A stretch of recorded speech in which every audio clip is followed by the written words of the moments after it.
Elbas FM selalu mengudara untuk Anda.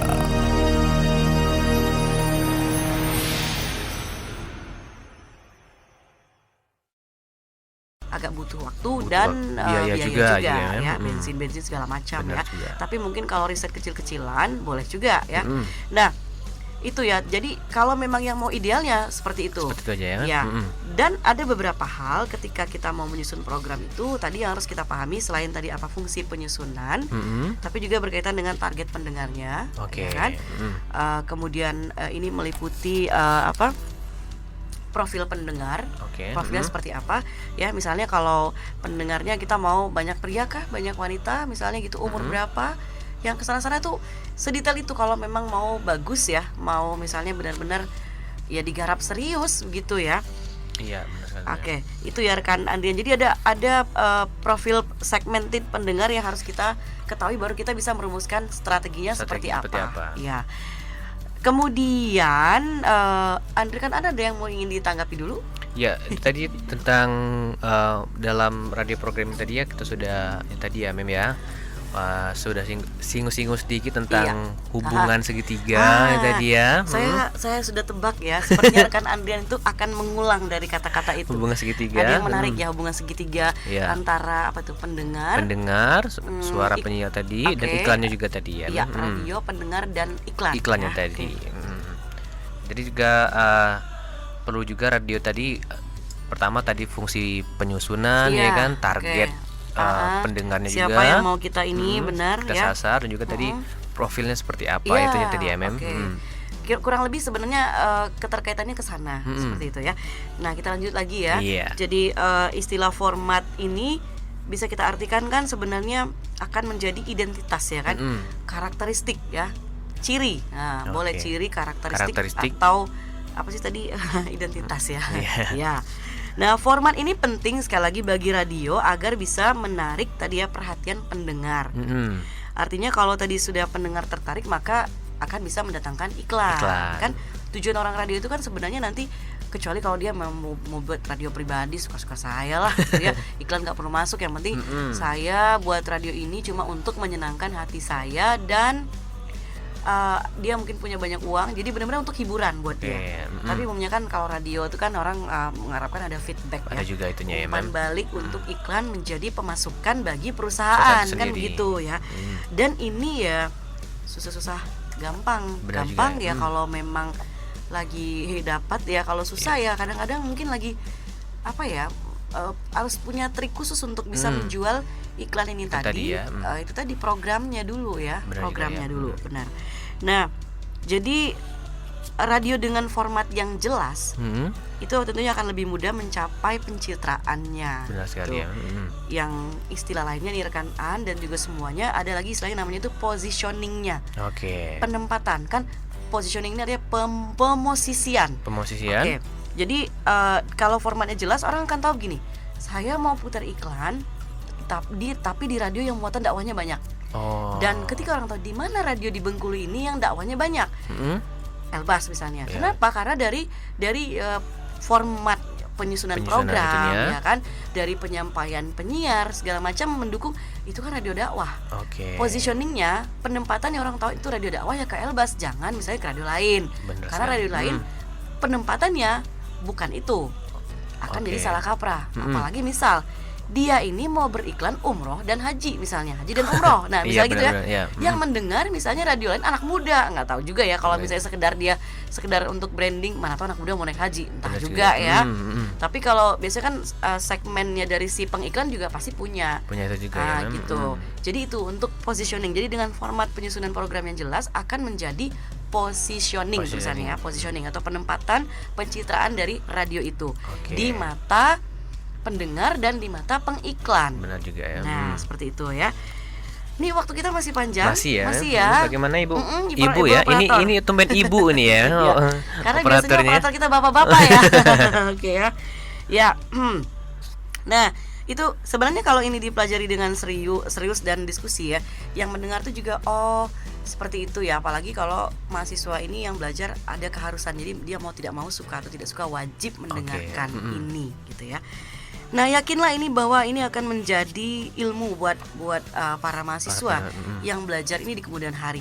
Paling enggak nih rekan Aldian, walaupun misalnya begini, ada orang nanti yang bisa mempunyai potensi untuk multitasking. Misal dia bisa bersiaran, dia juga bisa menjadi seorang programmer radio. Jadi punya jabatan rangkap di sebuah stasiun radio. Dan kalau radionya bagus, penghasilan bagus, maka harusnya penghasilan ke mereka juga bagus kan gitu ya. Jadi misal dia penyiar nih, hitungan tersendiri misalnya. Oke, murah. Tapi misalnya karena dia otak dia bagus, dia bisa mengerti cara memprogram. Ini mahal juga soalnya ya. Karena program ini kan berdasarkan dari mungkin survei dia, apa dia misalnya. Apalagi kalau dia program, saya mengangkat acara ini berdasarkan hasil survei saya loh, misalnya begitu ya. Ataukah nanti dia kalau misalnya sense of music dia yang bagus, oke deh saya bisa di music director, mensortir lagu-lagu, menerima lagu-lagu ya yang yang idealnya diputar di sebuah stasiun radio seperti itu. Ya. Nah, jadi balik lagi ke mikrofon, bukan kembali ke laptop ya. Kembali ke mikrofon. Jadi terkait dengan format ini kita perlu ada pemahaman.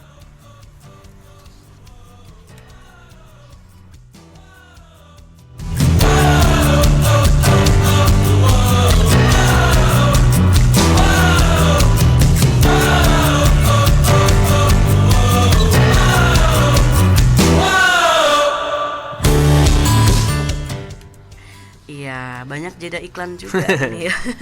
Termasuk jingle ini hari. Iya, benar ya. Dan ini kita ada yang namanya back sound. Nah, ini kan format kita memang bersiaran di Elbas itu di sebuah radio juga perlu disepakati apakah pada saat berbicara ada back sound yang mengiringi atau tidak. Itu juga kembali lagi kepada bagaimana gaya siaran atau SOP siaran di sebuah radio. Ada radio yang memang tidak boleh ada back sound sama sekali. Ada yang jadi suara dia saja. Suara dia saja, nggak boleh ada back sound. Nah, itu tergantung dari apa yang sudah menjadi kesepakatan di radio tersebut. Aturan itu ya. Ini punya pertimbangan, nggak asik nanti mengganggu konsentrasi karena kita menyasar kepada ibu-ibu, bapak-bapak yang umurnya sekian, mana mau mereka dengar back sound nggak jelas misalnya. Tapi kalau ada usia tertentu masih boleh, tapi suaranya jangan terlalu, back soundnya jangan terlalu kencang misalnya, pelan jadi sayup-sayup saja. Jadi yang kalangan muda juga asik mendengarnya misalnya gitu ya. Nah, kita balik lagi ke format penyusunan radio. Dalam memahami ini rekan dan semuanya ada dua pendekatan ya. Ada dua pendekatan ya untuk memahami tadi format. Ada hubungan segitiga, ada ini pendekatannya juga ya memang. Ya, betul ya, nyambung ya. Jadi dalam melaksanakan hubungan segitiga ini ada dua pendekatan ya. Tapi jangan ditiru dalam kehidupan sehari-hari ya. Ini khusus di radio ya memang. Ya, artinya begini, kalau mau pendekatan untuk terhubung dengan orang-orang tidak masalah ya, tapi jangan dalam hubungan segitiga ya. Saya tidak menganjurkan ya. Nah, jadi ini ada namanya pendekatan tadi ya. Pendekatan. Nah, jadi sekali lagi kita kembali ke dulu format radio ini sebelum masuk ke pendekatan. Yang dimaksud dengan format radio tadi itu adalah sekali lagi jadi citra ya. Citra radio secara keseluruhan yang merupakan artinya bisa kita bilang gabungan atau rangkaian dari seluruh penataan elemen siaran kan begitu ya. Penataannya itu jadi menjadi sebuah format. Kan gitu ya. Nah, akibat dari misalnya standarisasi yang ditetapkan dalam dalam hal musik misalnya ya, informasi, gaya komunikasi gitu ya, bahasa siaran, kemasan program misalnya gitu, korelasi program yang satu dengan program lainnya, maka iklan ataupun bunyi yang lain itu akhirnya akan menjadi ciri khas dari radio tersebut. Nah, jadi sekali lagi penetapan format radio ini sangat berkaitan dengan rumusan visi misi radio. Dan juga tadi tidak terpisahkan juga dengan target segmentasi ya kan, targetnya yang ingin kita capai.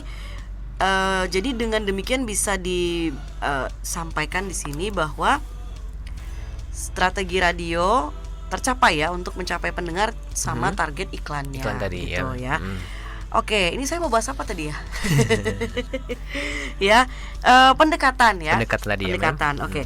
Jadi mohon maaf pendekatannya tidak jadi dua ya. Diralat ini. Nggak cukup dua ternyata. Tapi ada banyak pendekatan. Kalau dua sepertinya kurang ya. Kalau dua itu kan biasanya pendekatan keluar dan ke dalam. Setelah tadi dipelajari lagi, oh tidak cukup dua ini. Pendekatannya ada lebih dari dua, bisa 3, 5 kita coba dengarkan dulu ya. Nah, jadi rekan setia dan pendengar semuanya, baik mahasiswa KPI yang mengambil mata kuliah praktek siaran radio dan umum gitu ya. Nah, ini pendekatannya harus diketahui juga, ini berguna juga untuk kita Radio Elbas. Come on.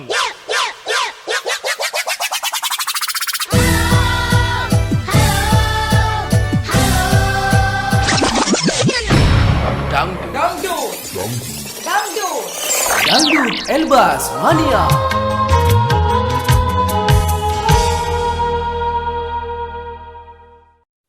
Don't kill the boy, Brave Benoit said. Dito, ayo TV-nya dimatiin sayang. Bentar Rahma, nanggung nih, filmnya belum kelar. Loh, terus kapan belajarnya kalau nonton TV terus? Bentar lagi deh Mah. Ya, please. Katanya PR-nya banyak. Mana bisa belajar sambil nonton TV? Lagian mahal tahu listriknya. Ya deh Mah. Nah, gitu dong. Itu baru anak mama. Tapi kalau belajar sambil dengerin radio, bisa kan Mah? Yuk, hemat listrik, matikan TV, nyalakan radio.